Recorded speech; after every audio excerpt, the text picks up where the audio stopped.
No apologies. Please on Peter Obi's supposed stinginess sometime in 2009.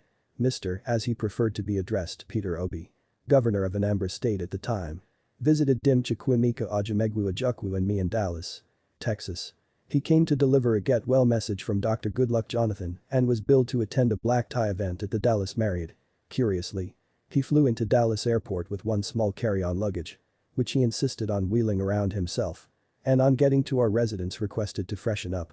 He opened his carry-on, filled with files and paperwork and a few toiletries and an extra shirt. When the Akemba and I asked if he was expecting another item of luggage, and he said no. Then, "What will you be wearing to the event tonight?" we inquired. It was at that point that it struck him that he couldn't show up in his casuals at such a ceremony. I insisted on taking him to the luxury men's emporium at Neiman Marcus to buy a smart black suit. When we got there, he was busy doing the currency conversions. The suit that was a perfect match for him was a dapper Tom Ford suit with a price tag of $3,985 plus tax.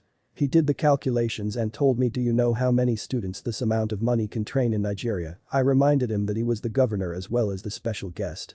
And for the caliber of guests expected at that evening's occasion, including the mayor, senators, and captains of conglomerates, he needed to be dressed in top form. To cut the story short, he refused to pay what he termed that outrageous price for the Tom Ford suit.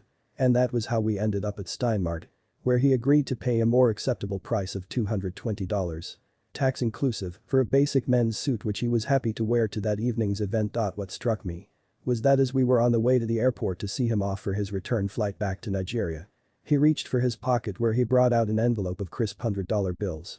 The amount in the envelope was $3,800. He said, "Anyanwu, this is the balance of the money I would have paid for the Ford suit if the label on the suit was Peter Obi. I am wondering if anybody in America will pay that amount for it. I have deducted the amount we paid for that suit we eventually bought. Please use this balance for your charity foundation to help those in actual need. I trust you will do so." We all laughed heartily. Vintage Peter Obi. The eventual beneficiaries of that largesse were Madame Teresa Agbo, a yam seller who became penniless and displaced when her yam shed was gutted by fire. Callistus Egg, who was bedridden due to illness and needed help with the school fees of his young children. And the Bamina family of 6 who was thrown out of their one-room accommodation, which we subsequently doubled to 2 rooms because their breadwinner fell upon hard times and could no longer afford the rent in life. You either live by your creed or you desecrate the mold by which the Almighty created you.